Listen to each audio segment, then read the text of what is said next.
In nomine Patris, et Filii, et Spiritus Sancti. Amen. Veni Sancte Spiritus, repletuorum corda fidelium, et tui amoris in ei signem accende. Emite Spiritum tuum, et creabuntur, et renovabis faciem terre. Oremus. Deus qui corda fidelium, Sancti Spiritus illustratione docuisti, da nobis in eodem Spiritu recta sapere, et de eius semper consolatione gaudere. Per eundem Christum Dominum nostrum. Amén. Dios y Señor mío, yo creo firmísimamente que estás aquí presente. Os adoro, Dios mío, con todo el rendimiento y afecto de mi corazón, y os pido humildemente perdón de todos mis pecados. Os ofrezco, Señor y Padre mío, esta meditación y espero me concederéis las gracias que necesito para hacerla bien. A este mismo fin acudo a vos, Virgen Santísima, Madre mía, ángeles y santos, para que intercedáis por mí y me alcancéis lo que he menester para hacer con fruto esta meditación. Amén. La epístola es tomada del capítulo 18 del profeta Ezequiel.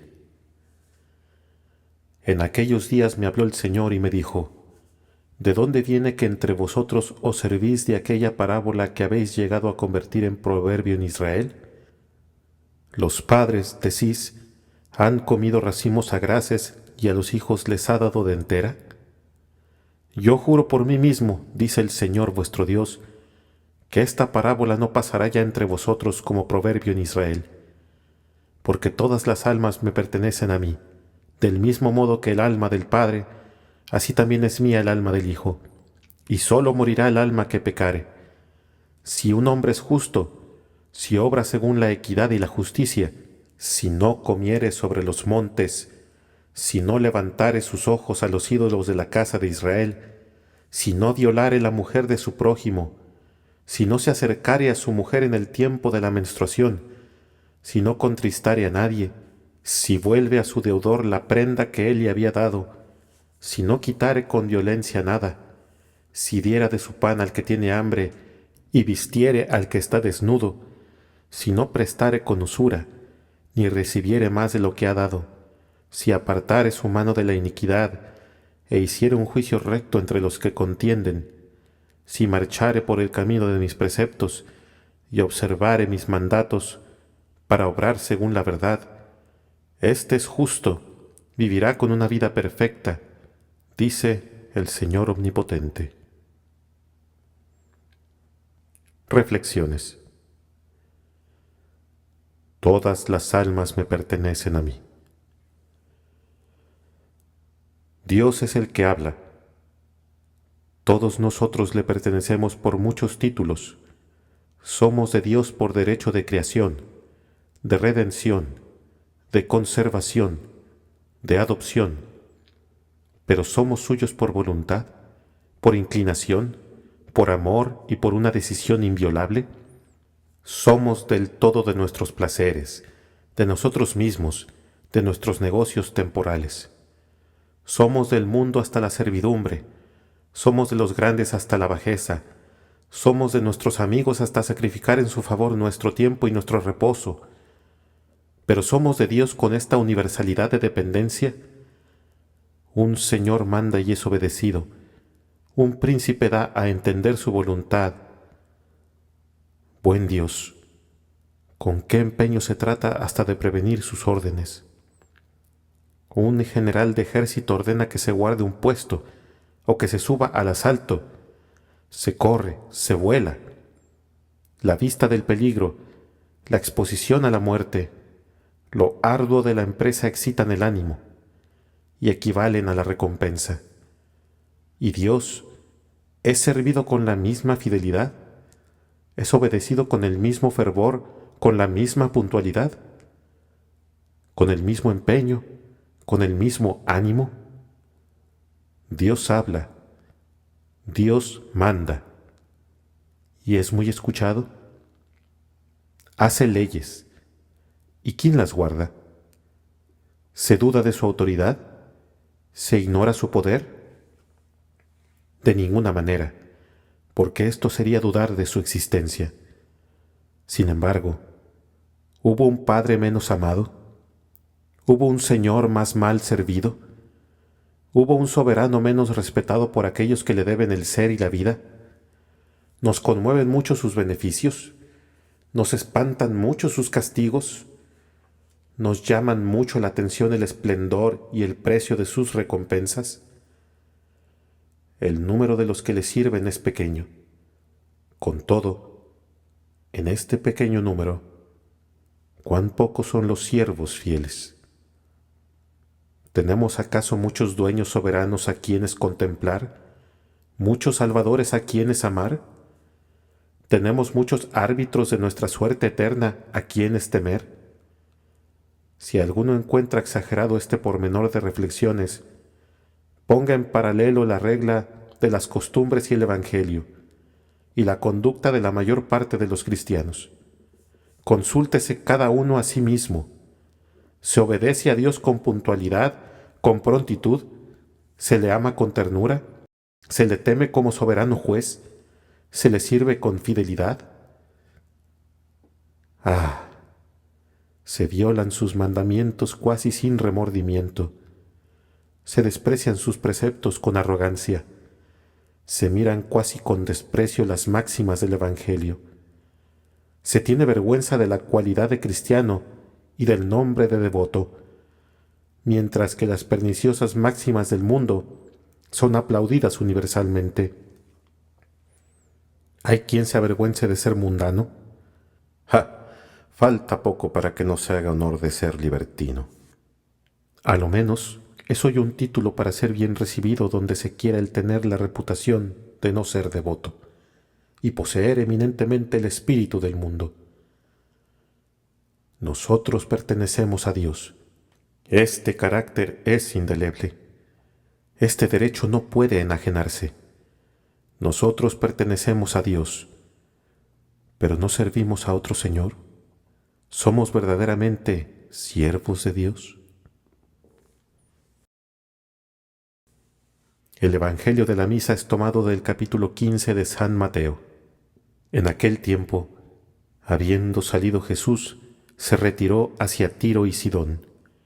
Y he aquí que una mujer cananea, que había venido de los confines de aquella tierra, empezó a clamar y decirle: Señor, Hijo de David, compadeceos de mí, porque mi hija es muy maltratada por el demonio.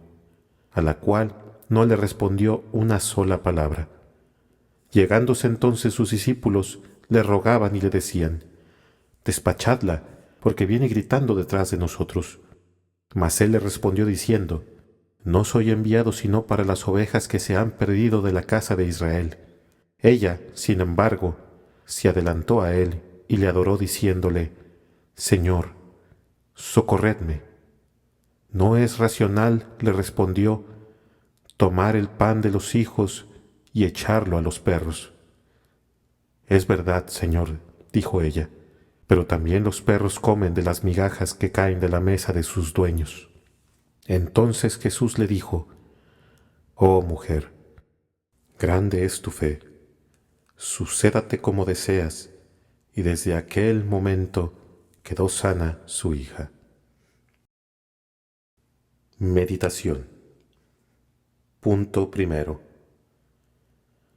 Considera cuál es la dignidad, el mérito, cuáles las ventajas y los auxilios de la oración. Con razón se ha dicho que la oración es el recurso más seguro de los cristianos en todas sus necesidades. No es necesario ir a la montaña ni a Jerusalén para orar con mérito. No cuesta tanto la oración. El verdadero culto depende, por decirlo así, de nuestra disposición.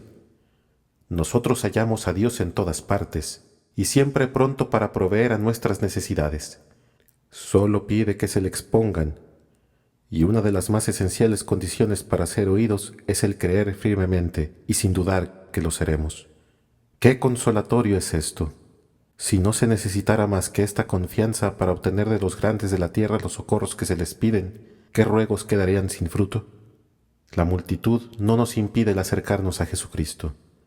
Por grande que sea el número de los que suplican, cada uno tiene, cuando quiere, una audiencia particular, y siempre es a nosotros a quienes toca el determinar su duración. No hay precisión de esperar a un tiempo desocupado. El tiempo del Señor es siempre el nuestro. Podemos estar a sus pies cuando queramos, sin que Marta tenga derecho para quejarse. No hay discípulo alguno que reprenda nuestra importunidad, ningún fariseo cuya censura haya que temer. Todo favorece nuestra piedad. No hay tampoco que extrañar que Dios tenga tanta consideración a las oraciones de los hombres cuando se hacen como se debe. Para rechazarlas sería necesario que tuviese o menos bondad o menos poder que el que creen los que le ruegan, puesto que no nos dirigimos a Él en nuestras necesidades, sino porque estamos persuadidos que su poder no tiene límites y que su liberalidad es infinita. De modo que es preciso necesariamente que nuestra fe y nuestra confianza le obliguen a oírnos. Rogar a Dios es ejercitarse en un acto de religión, por el cual se le hace el honor más grande, por decirlo así, que puede recibir de una criatura. Es rendir a la grandeza y a la bondad de su ser el testimonio más ventajoso que somos capaces de darle. Y he aquí el origen verdadero de la eficacia de la oración. Por esto es comparada al sacrificio, por el cual se reconoce la soberana majestad, la grandeza inmensa, la bondad infinita y la omnipotencia de Dios. Comprendamos bien la virtud, la dignidad y el mérito de este acto de religión. Pero, ¿en qué consiste que no son oídas todas nuestras oraciones? Esto consiste en que oramos mal, en que ni aún pensamos en que estamos orando. Porque, ¿cuál es el hombre tan poco religioso que, mientras está hablando con Dios, se atreviese a hablarle con tan poco respeto, con tan poca atención, de un modo aún tan indecente como lo hacemos nosotros? La oración no solo es la prueba de nuestra confianza, es también la prueba de nuestra fe. ¿Qué acto, pues, de la religión debe interesarnos más? La oración es, en medio de tantas borrascas a que estamos expuestos, el abrigo más seguro y el más pronto. La oración hace igualmente inútiles las astucias y los esfuerzos del enemigo de la salvación, y no es posible que se ore bien y que no se le venza. Qué desgracia para aquellos para quienes llega a ser inútil este poderoso socorro. Pero, seamos sinceros, rogando a Dios como se le ruega, ¿pensamos que la oración debe servirnos de un grande auxilio? Punto segundo. Considera que si no somos oídos, es porque nosotros mismos impedimos que Dios nos oiga. Se extraña que después de todo lo que el Salvador ha dicho acerca de la infalibilidad de la oración, sean oídos tan pocos. ¿Habría menos motivo para sorprenderse si, orando tan mal como lo hacemos, fuesen más eficaces nuestras oraciones? No acusemos al Señor de que restringe sus promesas y de que encarece sus gracias. Nuestros motivos, nuestras disposiciones, nuestra poca religión aún en nuestras oraciones, le fuerzan, por decirlo así, a no escucharnos. La oración pide un espíritu humilde y respetuoso. ¿Se descuida uno jamás en orden al respeto cuando se presenta una petición al príncipe? ¿Qué pretendiente olvida hasta los menores deberes de la urbanidad? Cuando se pide a los hombres se hace uno naturalmente modesto, respetuoso, hasta culto. Solo cuando se pide a Dios nos dispensamos de estos deberes esenciales. Estas posturas poltronas y desaliñadas, esos aires vanos, inmodestos y tan poco cristianos, esa disipación, esa inatención, ese disgusto y esos enfados que acompañan nuestras oraciones, ¿son por ventura señales de un corazón humilde, religioso y lleno de Dios? Queremos que Dios nos escuche, y nosotros no nos escuchamos a nosotros mismos. Queremos que Dios haga caso de las oraciones, de que nosotros mismos no lo hacemos cuando las dirigimos. Son los labios los que honran a Dios. ¿Qué parte tiene el corazón en unas oraciones que solo se recitan por rutina? Puede asegurarse que se dice una oración, no que se hace. La precipitación con que se ora, las posturas tan poco decentes con que se está, las distracciones que se consienten orando, ¿Indica todo esto un gran respeto, un gran fondo de religión, una fe viva? ¿Se atrevería uno a pasearse o a sentarse cuando se pide alguna gracia a un príncipe? ¿Se atrevería uno a rogar a un hombre con la misma indecencia con que se le ruega a Dios? Le importan poco al Señor las alabanzas que se le dan y los votos que se le hacen con un espíritu extraviado. Dios no niega nada a una oración perseverante. Quiere ser instado, importunado. ¿De qué procede, pues, que nuestra confianza es tan flaca, sino que de nosotros mismos también flojos en su servicio? Nosotros le negamos todos los días lo que Él nos pide. No podemos, por tanto, tener una firme confianza y persuadirnos que debe concedernos lo que le pedimos. Los que no faltan en cuanto al respeto y a la atención en sus oraciones, pecan muchas veces en el motivo. Hay pocos que no sean interesados y demasiado naturales, todavía menos que sean conformes a la voluntad de aquel que no nos quiere conceder sino lo que es útil a nuestra salvación y para su gloria. Vosotros no sabéis lo que pedís, decía el Hijo de Dios a la madre de los hijos del Zebedeo. ¿Y son acaso más rectas nuestras miras, nuestras intenciones? Sean siempre cristianas nuestras oraciones, y seremos infaliblemente oídos. Esta es, Señor, la gracia que yo os pido. Haced que yo sea oído. Señor, enseñadnos a orar. Dignaos escuchar mi oración, vos que sois mi Rey y mi Dios. Propósitos. No hay acto de religión más ordinario que la oración, y tal vez no hay ninguno en que Dios sea menos honrado. Todo resuena con las alabanzas del Señor y con los votos que se le hacen, pero el corazón y el espíritu oran de concierto con los labios. Puede decirse que se recitan muchas oraciones, pero que se hacen pocas. Aun cuando no se consultasen más que el buen sentido y la idea que se debe tener de este santo ejercicio, podría verse fríamente con qué distracción del entendimiento, con qué tibieza, con qué indecencia se desempeña por lo común. ¿No habría derecho para preguntar si cuando oramos es para insultar, para irritar a Dios?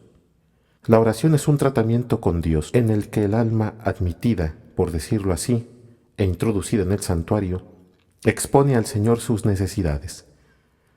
Le representa lo que necesita, le descubre sus tentaciones, sus flaquezas, y penetrada de los sentimientos más vivos de respeto, de amor y de reconocimiento, trata de honrarle, tanto por una profunda sumisión a sus órdenes, como por su confianza y sus votos fervorosos.